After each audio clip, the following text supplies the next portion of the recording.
Students welcome back to the channel myself Ashwini Prasadan and हम discuss कर रहे थे ठाकुर पब्लिकेशन की book English literature prose and fiction 1 जो कि राजस्थान की सभी यूनिवर्सिटीज एंड कॉलेज इंस्टीट्यूशंस के बीए सेकेंड सेमेस्टर के स्टूडेंट्स के लिए बनाई गई है and it is based on the latest NEP based syllabus. So students, अभी तक हम लोगों ने चैप्टर 6 तक जितने चैप्टर्स है हमारे उनका डिस्कशन हम लोगों ने कर लिया है। लिंक्स डिस्क्रिप्शन बॉक्स में होंगी, आप वीडियो वहां से जाके देख सकते हैं। एंड इस वीडियो में डिस्कस करने जा रहे हैं हम चैप्टर 7। सो बिना किसी देरी के हम स्टार्ट करते हैं हमारा चैप्टर। सो स्टूडेंट्स, हमारा नेक्स्ट चैप्टर है आर.एल. स्टीवेंसन की एल डोराडो। ये भी एक ऐसे ही है एंड ऐसे को स्टार्ट करने से पहले हम स्टीवेंसन की बारे में थोड़ा सा जान लेते हैं। इनका पूरा नाम है Robert Louis Balfour Stevenson and he was born on 13 November 1850 in Edinburgh, Scotland. So आप ये समझ सकते हैं कि ये एक स्कॉटिश इंग्लिश राइटर थे। एंड इनकी फैमिली जो है सबसे ज़्यादा इनकी फैमिली में इंजीनियर्स रहे हैं। एंड कैसे इंजीनियर्स रहे हैं, लाइट हाउस, आप कह सकते हैं कि जो कोस्टल एरियाज होते हैं वहाँ पे लाइट हाउस होते हैं एंड लाइट हाउस को मेंटेन करने का काम होता है लाइट हाउस इंजीनियर्स का। तो इनकी फैमिली में मोस्टली लोग लाइट हाउस इंजीनियर्स थे। इसके अलावा ये समर वेकेशंस में या जब भी इनको टाइम मिलता था तभी अपने नाना जी के साथ टाइम स्पेंड करते थे।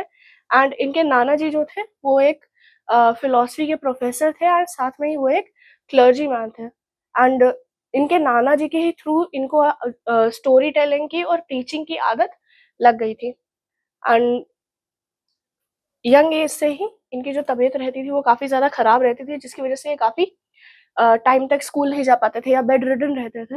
एंड काफ़ी यंग एज में ही इन्होंने कई सारी बुक्स, कई सारे ऑथर्स को जान लिया था, जैसे the Arabian Nights, sir Walter Scott, John Bunyan and William Shakespeare.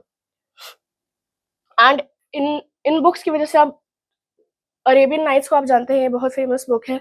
बाकी ये सारे इंग्लिश राइटर्स हैं, विलियम शेक्सपियर को भी आप जानते हैं। एंड इन सब ऐसे राइटर्स की वजह से, बुक्स की वजह से रॉबर्ट की जो है इमेजिनेशन काफ़ी यंग एज में काफ़ी ज़्यादा डेवलप हो गई थी। एंड इवेंचुअली ऐसे ही इन्होंने 1867 में यूनिवर्सिटी ऑफ एडनबर्ग ज्वाइन किया एंड वहाँ से इन्होंने लाइट हाउस इंजीनियरिंग की पढ़ाई अपनी कंटिन्यू की थी। अपनी डिग्री उन्होंने ली at the age of 25। And ये कोशिश कर रहे थे कि थोड़ा सा हटे अपनी फैमिली से, मतलब जो फैमिली इंजीनियरिंग कर रही है उससे हटे। बट 25 की एज तक इन्होंने इंजीनियरिंग परस्यू की है। उसके बाद इन्होंने, जब इनकी इंजीनियरिंग पूरी तरीके से कंप्लीट हो गई, उसके बाद 4 साल का इन्होंने टाइम लिया एंड इस 4 साल में इन्होंने जो है यूरोप, पेरिस एंड इनके आसपास के जितने भी आप कह सकते हैं नेबरिंग कंट्रीज थी, नेबरिंग सिटीज थी, उनको इन्होंने एक्सप्लोर किया। एंड इन 4 सालों में इन्होंने जो इनकी आदत थी लिखने की उसको काफ़ी अच्छे से बढ़ाया। एंड इन्हीं 4 सालों में इन्होंने कई सारे एसेज और आर्टिकल्स लिखे अपनी ट्रैवल जर्नी पे बेस करके। एंड इसी टाइम पीरियड में इनकी मुलाकात जो है फैनी ऑसबॉर्न से हुई, जो कि एक मैरिड वुमेन थी।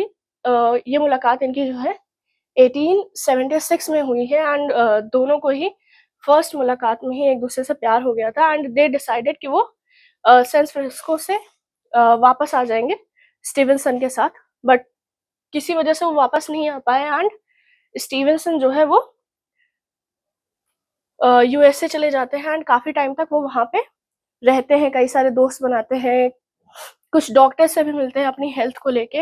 एंड इवेंचुअली वो फिर से ऑसबॉर्न से मिलते हैं and he marries Osbourne in the same year in मे।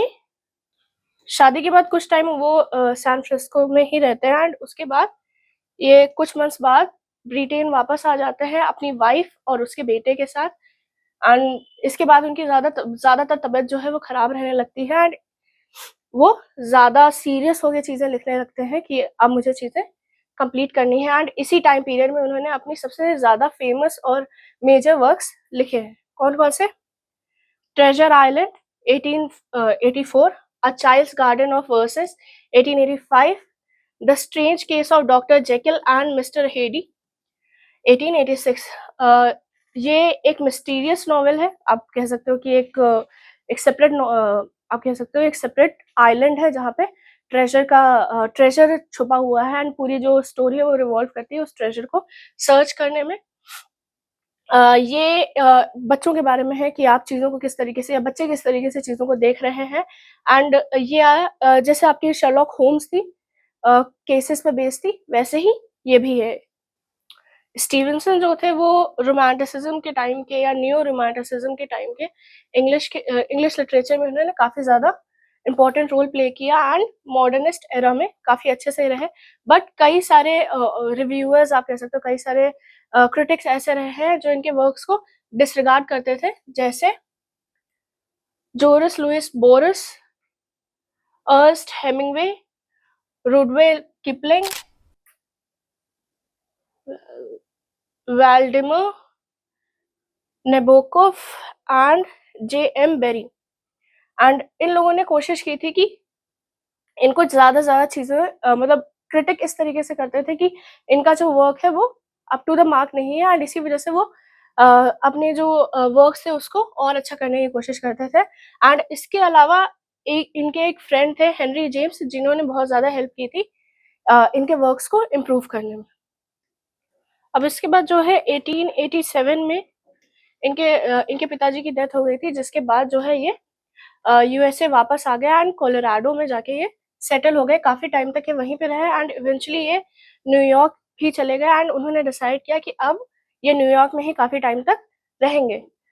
पूरे विंटर्स इन्होंने न्यूयॉर्क में बिताया, एंड फिर जब दोबारा समर आया तब इन्होंने एक बोट हायर किया, एंड इन्होंने डिसाइड किया कि ये ईस्टर्न पैसिफिक एरिया और सेंट्रल पैसिफिक एरिया सर्च करेंगे। एंड उसी समय एक हवाईयन आइलैंड था जिसका नाम था समोन आइलैंड ऑफ ओपुलू। यहाँ पे वो सेटल हुए 1890 में, एंड यहाँ पे वो जाके अपना, आप कह सकते हो कि एक प्रॉपर परमानेंट रेसिडेंट उन्होंने बना लिया खुद को। एंड वहाँ पे जाके उन्होंने अपना एक नाम भी चेंज किया है, तुशिटाला नाम से ये नेटिवली वहाँ पे जाने जाते थे, जिसका मतलब हो जाता है समोन फॉर स्टोरी राइटर। वहाँ के पॉलिटिकल वर्क्स में भी ये काफ़ी अच्छे से इन्वॉल्व हो गए, एंड चीज़ें ऐसे ही अपनी लाइफ में ये कंटिन्यू करते रहे। इसके आगे ये अपनी लाइफ में 1894 में भले ही इन्होंने बहुत अच्छे-अच्छे वर्क्स लिखे हैं, एंड इनके फ्रेंड्स ने भी काफ़ी सारी हेल्प की है इनकी, बट इनकी बीमारी के चलते जो है इन्हें डिप्रेशन होने लगा, एंड इवेंचुअली इन 3 दिसंबर 1894 इनकी डेथ हो गई ब्रेन हैमरेज की वजह से। अब इससे पहले, मतलब आप कह सकते हैं 1894 से पहले जो भी इन्होंने पोएम्स और राइटिंग्स लिखी है, हर पोएम और राइटिंग में इन्होंने डेथ को या इनकी जो डिप्रेशन वाली कंडीशन है उसको एक्सप्रेस करने की कोशिश की है। एंड सबसे अच्छा जो एक्सप्रेस इन्होंने किया है वो हो जाएगी इनकी पोएम रेक्यूम में। एंड भले ही ये बहुत ज़्यादा पॉपुलर रहे हैं, एंड कई सारी चीज़ों में ये जाने गए हैं, बट जैसे मैंने कहा कई सारे लोग थे जो इनको सपोर्ट करते थे, कई थे जो इनको क्रिटिक करते थे, एंड सबसे ज़्यादा जो क्रिटिक इनका किया गया है वो वल्जीरिया वुल्फ ने किया है। एंड आप कह सकते हो कि वल्जीरिया की ही वजह से या मिस वुल्फ की ही वजह से इन्होंने इवेंचुअली अपनी पॉपुलैरिटी जो है वो खो दी। इन्होंने बड़ों के लिए वर्क्स लिखे थे वो ज़्यादा फेमस नहीं रहे, बट इनके मेजर जो वर्क्स थे वो चाइल्ड बुक में ही रहे, एंड इनका जो प्रॉपर कलेक्शन है वो ऑक्सफोर्ड या नॉर्टन में लिटरेचर्स में आपको पाया जाएगा। 20th सेंचुरी की ये बुक्स थी इनकी, जहाँ पे आपको पूरा इनका कलेक्शन मिल जाएगा। एंड यूनेस्को ने जो है इन्हें जो है आप कह सकते हो ट्रांसलेटेड राइटर्स में लिया है, एंड एक इंडेक्स बनाया है जिसमें जितने भी राइटर्स थे जिन्होंने ट्रांसलेट किया है या बहुत अच्छा लिखा है उनकी उन्होंने लिस्ट बनाई है, जिसमें स्टीवेंसन जो है वो 21 नंबर पे आते हैं। एंड आप ये कह सकते हैं कि ये 21 नंबर पे आ रहे हैं, जो कि Charles Dickens, Oscar Wilde and Edgar Allan से ऊपर है। एंड चार्ल्स डिकेंस को हर कोई जानता है कि ये कितने ज़्यादा फेमस उस टाइम के राइटर रहे हैं। सो अगर हम इनके ऐसे एल डोराडो की बात करते हैं तो इसमें जो है इन्होंने परस्यूट ऑफ हैप्पीनेस, एस्पिरेशन जैसे टॉपिक्स को टच किया है। एंड स्टार्टिंग भी इन्होंने इस तरीके से की है कि स्टार्ट किया इन्होंने कि लाइफ में हम बहुत सारी चीज़ें कर रहे होते हैं, बहुत सारे रैंडम डिसीजंस ले रहे होते हैं, कई सारे डिसीजंस ऐसे ले रहे होते हैं जो हमारी लाइफ को बहुत ज़्यादा इम्पैक्ट करते हैं, जैसे मैरिज या कोई और डिसीजन। एंड हम हमेशा जो है एक टॉपिक से मतलब एक चीज़ पाने से लेके दूसरी चीज़ पे चलते चले जाते हैं। एक कांस्टेंट साइकिल टाइप का बन जाता है कि हमें एक चीज़ मिल गई, फिर हमें दूसरी चीज़ पे जाना है। एंड हमारा जो टारगेट रहता है वो हमेशा एक अपर स्केल पे रहता है। लाइक स्कूल खत्म हो गया तो कॉलेज चले गए, कॉलेज खत्म हो गया तो आगे के हमने मास्टर्स करने स्टार्ट कर दिए, मास्टर्स खत्म हो गया तो हमने जॉब स्टार्ट कर दिया। एंड ऐसे ही हम आगे बढ़ते चले जा रहे हैं। बट थ्रू आउट दिस, जब हम ये सब चीज़ें कर रहे होते हैं, हमें लगता है कि हमें सबसे ज़्यादा खुशी तब मिलेगी जब हम हर चीज़ अचीव कर लेते हैं अपनी लाइफ में। बट ऑथर का कहना है ऐसा नहीं है। जो जर्नी हो रही होती है, ये बिल्कुल सही है कि हमें जो हमारी लाइफ के नेक्स्ट गोल है, हमें उस पर फोकस करना चाहिए। बट उस नेक्स्ट गोल को पाने के बीच में जो हमारा टाइम आ रहा है, जो हमारी जर्नी चल रही है, हमें उसमें भी प्लेजर ढूँढना चाहिए, हैप्पीनेस ढूँढनी चाहिए। एंड इसी को आगे वो कंटिन्यू करते हुए कह रहे हैं कि असेंडिंग स्केल में चीज़ें हो रही हैं। जैसे मैंने कहा कि हर चीज़ जो है वो अ, पहले एक छोटा गोल बनाते हैं, छोटी चीज़ को पाते हैं, फिर हम उससे बड़ा गोल बनाते हैं एंड उससे बड़ा गोल बनाते हैं। एंड इसी तरीके से हम अपनी लाइफ को हैप्पीली जीते जाते हैं एंड एक एंडलेस सीरीज़ में हम चलते चले जाते हैं। एंड इसके आगे ऑथर का कहना है कि अगर हम सच में खुश होना चाहते हैं, तो हमारा क्वेश्चन ये नहीं होना चाहिए कि हम कहाँ पे ख़त्म हो रहा है। जैसे मैंने कहा कि कहाँ पे जो हमारा जो मेन गोल है वो हम अचीव कर पा रहे हैं या नहीं। बल्कि क्वेश्चन ये होना चाहिए कि हमने कहाँ से शुरू किया था और हमें क्या चाहिए, ना कि क्या हमारे पास ऑलरेडी है। सो एक तो हमें जहाँ से हम स्टार्ट कर रहे हैं, हमें उस पे फ़ोकस रखना है। दूसरा, हमारा गोल क्या है? इन दोनों के बीच का जो पाथ है, दोनों पे ऑब्वियसली हमें खुशी मिलेगी कि डिफ़रेंस हमें पता चलेगा। मैंने यहाँ से शुरू किया था, मैं यहाँ पे पहुँच गई। एंड इसके बीच की जो जर्नी है, हमें उसमें भी खुश रहना है। So aspiration is a joy that possesses as solid as a land estate, a fortune which we can never exhaust, and which gives us year by year a revenue of pleasurable activity। तो इनका कहना है कि aspiration क्या है? Aspiration एक ऐसी खुशी की तरह है, जैसे मैंने कहा कि क्या हम चाहते हैं या क्या हमें आगे करना है, तो वो हो जाता है एस्पिरेशन। तो ऑथर का कहना है कि एस्पिरेशंस किस तरीके से है कि एक ऐसा जो है जो हमेशा हमेशा हमेशा के लिए हमारे पास रहेगा। जैसे कि एक लैंड का या एक सॉलिड ई स्टेट का होना। अगर आपके पास एक ज़मीन है, तो वो कभी ना ही खत्म होगी एंड ना ही कोई आपसे छीन सकता है। जब तक वो आपके पास है, तब तक वो आपके पास है। एंड इससे क्या होगा, हर साल जो है आपको एक रेवेन्यू, कुछ पैसे उस लैंड से किसी न किसी तरीके से मिलते रहेंगे। मतलब अ, एक हैप्पीनेस का सोर्स वो लैंड बन जाएगी। तो उसी के सेंस में ये वो कह रहे हैं कि एस्पिरेशन ईस्ट स्टेट की तरह है या एक लैंड की तरह है, जो हमें हमेशा एक खुशी प्रोवाइड करती रहेगी। अब इसके आगे कंटिन्यूएशन वो ऑथर कह रहे हैं कि अगर किसी की लाइफ डल है या इल डायरेक्टेड है एंड उनकी लाइफ में कोई एम नहीं है, लाइक ना उनके पास किसी तरीके की कोई कला है एंड ना ही वो किसी चीज़ में किसी तरीके का बिलीफ रख पा रहे हैं, तो उनके लिए उनकी लाइफ कैसी हो जाएगी या दुनिया कैसी हो जाएगी? बस एक रंग-बिरंगी चीज़ हो जाएगी जिसका कोई मतलब नहीं है, कोई सेंस नहीं है एंड वो अपनी लाइफ को पूरी तरीके से वेस्ट करते चले जाएँगे। लाइफ को अगर आप अच्छे से जीना चाह रहे हैं, तो 2 चीज़ों की आपको ज़रूरत पड़ेगी। First is desire and second is curiosity. And इन्हीं दोनों चीज़ों की वजह से ही लाइफ में हर चीज़ हो रही है।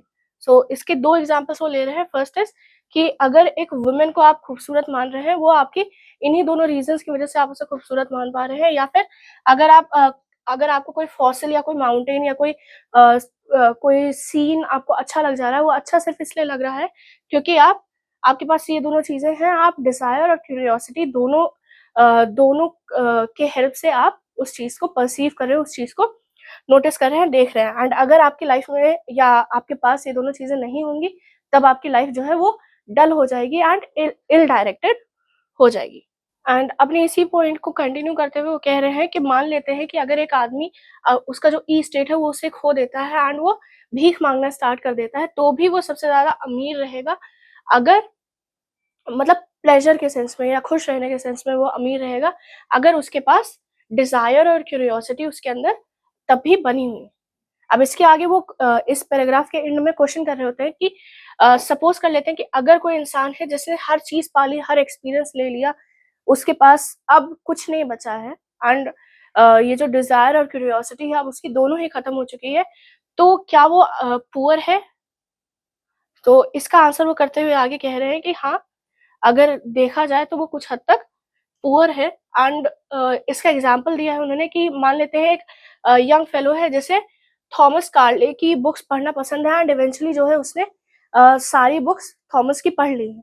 तो उसका सबसे पहला रिएक्शन जो होगा वो होगा कि अरे! सारी बुक्स खत्म हो गई, अब मैं क्या करूँगा? क्योंकि मेरे पास अब सिर्फ़ पढ़ने के लिए डेली पेपर्स ही बचे हुए हैं।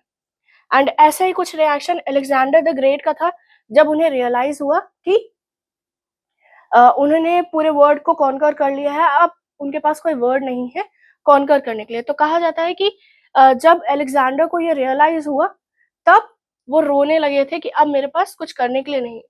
सो सिंपल सा है, अगर आपकी डिज़ायर या क्यूरियोसिटी या आपकी जो व्हाट इज़ नेक्स्ट ये क्वेश्चन आपके दिमाग से हट जा रहा है, आपकी जर्नी कंप्लीट हो गई है, तो कंप्लीट होने से पहले आप एक तरफ खुश हो रहे होगे कि हाँ, मेरी जर्नी कंप्लीट होने वाली है या मेरी जर्नी कंप्लीट हो गई है। बट सिंस आपके पास व्हाट नेक्स्ट का आंसर नहीं होगा, आप सैड भी फील कर रहे होंगे। एंड इसी के नेक्स्ट पैराग्राफ में जो है वो कह रहे हैं कि हम लोग जो है ट्राई करते हैं हमेशा मून को शूट करने की, मतलब एक बड़ा एम रखने की कोशिश करते हैं, कुछ ऐसा पाने की कोशिश करते हैं जो हमें मिल नहीं सकता। So we try to get inaccessible Eldorado. Eldorado जो है आप कह सकते हैं एक इमेजिनरी जगह है या एक ऐसी जगह है, एक यूटोपिया है जहाँ पे हर चीज़ परफेक्ट है, ठीक है? सो यूटोपिया तो मिल नहीं सकता, हर चीज़ परफेक्ट नहीं हो सकती, इसीलिए उन्होंने कह दिया है कि ये एक इनएक्सेसिबल एल्डोराडो है। एंड हम क्या करते हैं, हम यूजुअली सोचते हैं कि अगर एक चीज़ हो जा रही है तो उसके बाद हमारा काम खत्म हो जाएगा। लाइक इंटरेस्ट जो है वो एक मस्टर्ड की तरह है कि अगर हमने उसे एक बार शो कर दिया, फिर हमें उस पे काम करने की ज़रूरत नहीं। लोगों को ऐसा लगता है, बट ऐसा नहीं। इसका एग्ज़ाम्पल उन्होंने इस तरीके से दिया है कि अगर एक बच्चा पैदा होता है तो हमें होता है अच्छा ठीक है, चलो हाँ, हमारी नेक्स्ट जनरेशन आ गई, अब हमारा काम खत्म हो गया। बट ऐसा कुछ नहीं है। अब नेक्स्ट जनरेशन तो हमारी आ गई, बट इसकी वजह से नेक्स्ट जनरेशन के आने की वजह से हमारे पास और प्रॉब्लम्स आ गई हैं और एंग्ज़ायटीज़ आ गई हैं। कैसी? कि बच्चा बड़ा हो रहा है, उसकी टीचिंग हो रही है, अब उसकी एजुकेशन अ, उसका एजुकेशन एज़ अ सिटिज़न वो आगे कैसे बढ़ेगा, उसकी शादी कैसे होगी और भी सारे क्वेश्चंस सबके दिमाग में आते रहते हैं। उसकी शादी हो गई, देन उसके बच्चे हो गए।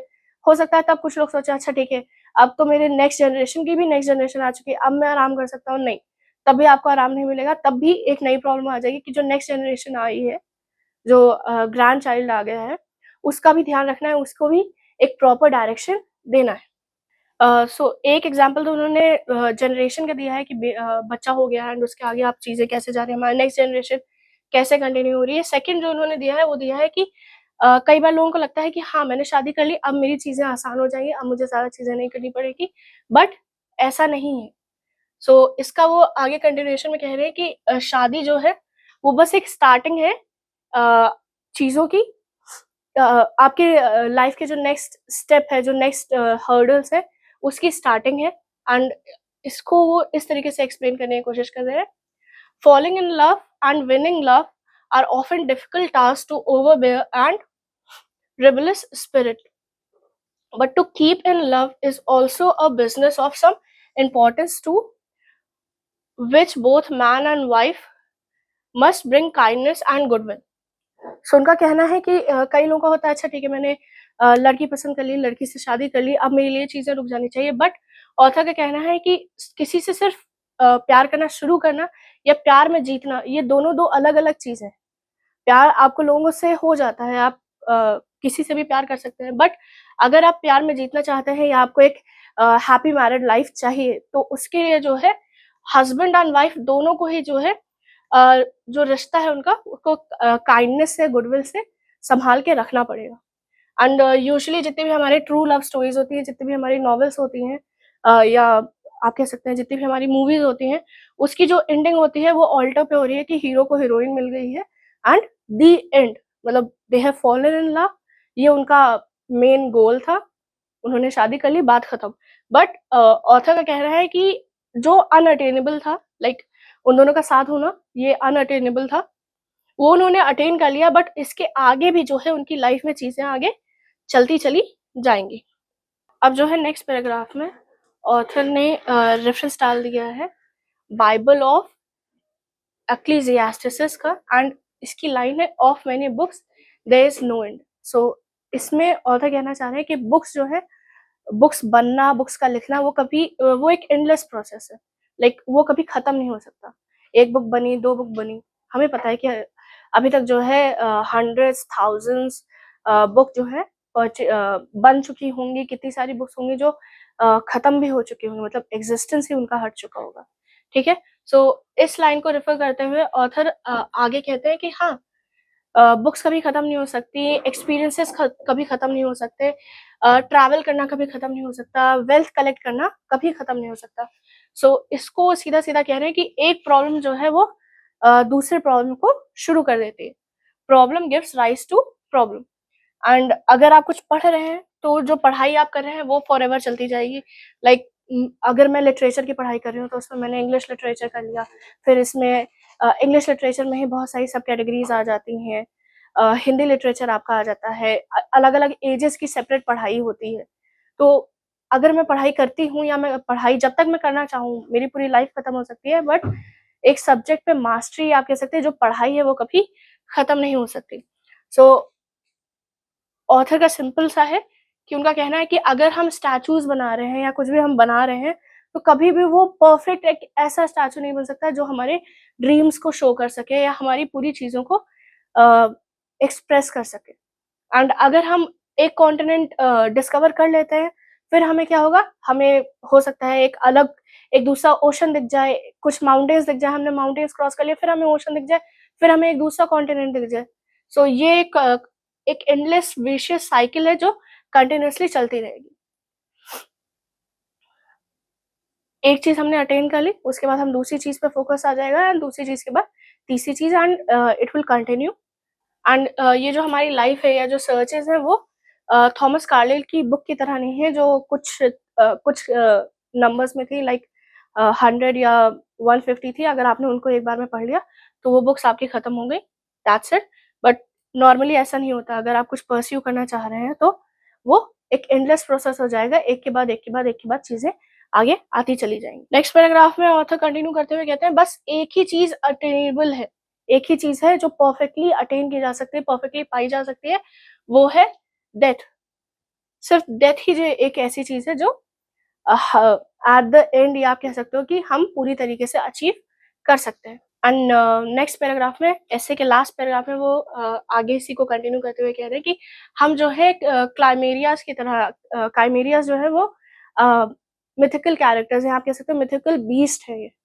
तो ये कह रहे हैं कि स्ट्रेंज पिक्चर हम इमेजिन कर सकते हैं जिसमें हम एक क्लाइमेरिया की तरह जो है चीज़ों को अचीव करने के लिए आगे बढ़ते चले जा रहे हैं, चीज़ें करते चले जा रहे हैं, बट हमें कभी भी कोई एंड नहीं मिलेगा, हम आगे ऐसे ही चलते जाएँगे।